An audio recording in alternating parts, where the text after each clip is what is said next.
यूं तो डिप्रेशन की कई अक़साम हैं, जिनमें एक पोस्ट पार्टम डिप्रेशन भी है, जिससे प्रेगनेंसी के बाद ख़वातीन गुजरती हैं। ये क्या है और इसकी अलामात कैसे ज़ाहिर होती हैं, जानते हैं माहिर नफ्सियात से। पोस्ट पार्टम डिप्रेशन होते हैं, वो बेसिकली कहते हैं डिप्रेशन का होना प्रेगनेंसी के दौरान या डिलीवरी के within 1 month of delivery. So around delivery जो डिप्रेशन ऑनसेट होती है उसको कहते हैं depression with postpartum onset, या उसको जैसे बाहर लोग कहते हैं पोस्ट पार्टम डिप्रेशन। फिर इसके बाद ये वाली डिप्रेशन कुछ लोगों में सही हो जाती है, कुछ लोगों में कंटिन्यू करती है। तो अराउंड 30-40% ऑफ लोगों में वो आगे भी कंटिन्यू करती है। और फिर इसका बहुत से लॉन्ग स्टैंडिंग चीज़ें भी आती हैं कि आगे प्रेगनेंसीज़ में होगी, रिस्क फैक्टर्स बढ़ते हैं, ये चीज़ें। जो नई रिसर्चेस हैं उससे ये पता चला है कि 50% ऑफ द केसेस में ये प्रेगनेंसी में स्टार्ट हुआ होता है। इसीलिए अब इसको पोस्ट पार्टम के बजाय पेरी पार्टम कहते हैं।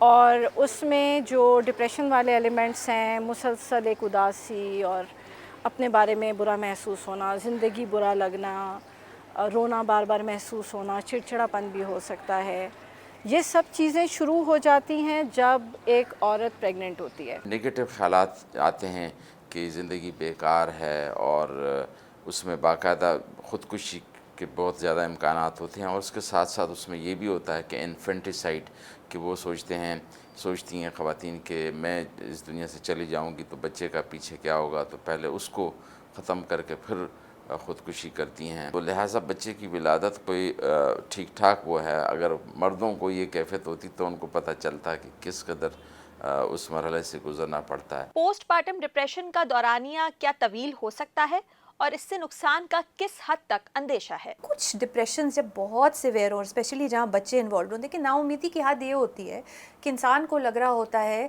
कि ज़िंदगी ख़राब है और ख़राब रहेगी, और फिर वो उससे सोचते हैं कि मेरे बच्चे के लिए भी बहुत ज़्यादा ख़राब होगी। इसलिए अगर इंसान सोच रहा है कि अपने आप को मार ले तो वो सोचता है कि बच्चों का क्या होगा, तो वो एक सॉर्ट ऑफ उसी थॉट में अपने बच्चों को भी साथ में मारते हैं। उसमें अगर आप उनकी केस स्टडीज़ देखें तो उनको लग रहा होता है कि कोई उन्हें कह रहा है कि ये बच्चे तो शैतान ने भेजे हैं, ये बच्चे तो तुम्हारी ज़िंदगी ख़राब करने आए हैं।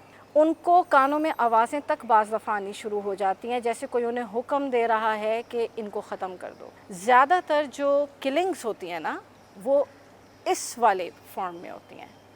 जो दूसरी इससे थोड़ी लो लेवल का फॉर्म है, जिसमें साइकोसिस नहीं है, खाली डिप्रेशन है, उसमें आप एक बंदे को बहुत लो फंक्शनिंग में देखेंगे, मायूस देखेंगे, उदास देखेंगे, रोते हुए देखेंगे, चिड़चिड़ा देखेंगे, सब कुछ देखेंगे, लेकिन बिल्कुल ज़रूरी नहीं है कि उसमें मामला मरने तक पहुंच जाए। प्रेगनेंसी के बाद माँ के बदलते रवैये और उसमें पैदा होने वाली नाउमीदी को संजीदगी से क्यों नहीं लिया जाता? आखिर इसकी वजह क्या है? मसला ये है कि हमारे यहाँ इन चीज़ों की एक्सेप्टेंस या शायद अवेयरनेस ही नहीं है।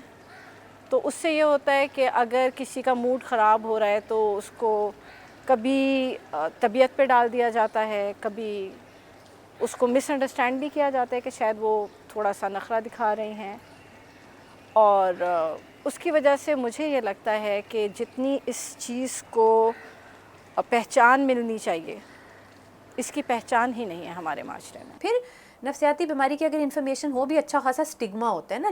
आप लोगों को पता है कि जब भी कोई नफसियाती बीमारी की बात आती है, लोग बहुत ज़्यादा मैं पागल तो नहीं हो जाऊंगी, मैं पागल तो नहीं हूँ, इस तरह की बातें करते हैं। तो वो वाली बात भी आती है, किसी को पता चल जाएगा फिर क्या होगा, मेरी शादी को क्या होगा, मेरा मियाँ मुझे छोड़ देगा, बच्चा ले लेगा या बच्ची ले लेगा। ये सारी तो परेशानियाँ बहुत लेवल की होती हैं। एक तो बंदा खुद कन्फ्यूज़ होता है, उस वक्त बहुत अच्छे हाल में नहीं होता, उनको खुद समझ नहीं आ रहा होता क्या हो रहा है उनके साथ। दूसरा, नॉलेज नहीं होती। तीसरा, अच्छा खासा गिल्ट और एम्बैरेसमेंट फील हो रही होती है। और फिर अगर सपोर्टिव सिस्टम साथ में ना हो, या आपको लगे कि दूसरे लोग मेरी तरफ उंगलियां उठाएंगे अगर मैंने ऐसी बातें की, तो फिर इसलिए लोग रीच आउट नहीं करते हैं। ज़रूरी बात यह है कि बहुत बार जब ये चीज़ें शुरू होती हैं, इंसान खुद को वैसे भी नज़र नहीं आती हैं, साथ वालों को नज़र आती हैं। लोगों को पिक करना चाहिए और एक मदद के नज़रिए से हेल्प करनी चाहिए, जो हम नहीं करते। इस डिप्रेशन का तरीका इलाज क्या है? तो मेंटल हेल्थ की अवेयरनेस, मेंटल हेल्थ को समझना कि ये सिर्फ हमारी कोशिश की कमी नहीं होती, कभी कभी हम मजबूर भी होते हैं। ये वाली चीज़ की अंडरस्टैंडिंग डेवलप करना बहुत बहुत इम्पॉर्टेंट है। और आपको ज़्यादा कुछ नहीं करना, आप एक अच्छा सा असेसमेंट करवा लें। अगर आपको ख़ुद लग रहा है कि भाई कुछ अनयूजुअल सा हो रहा है, अमूमन औरतें डिस्टर्ब होती हैं, इतनी नहीं होती, ये थोड़ी ज़्यादा हो रही है, आप एक असेसमेंट करवा लीजिए। आप किसी से मिलें, बात करें, किसी साइकेट्रिस्ट के पास चले जाएं, किसी साइकोलॉजिस्ट के पास चले जाएं, एक असेसमेंट करवा लें।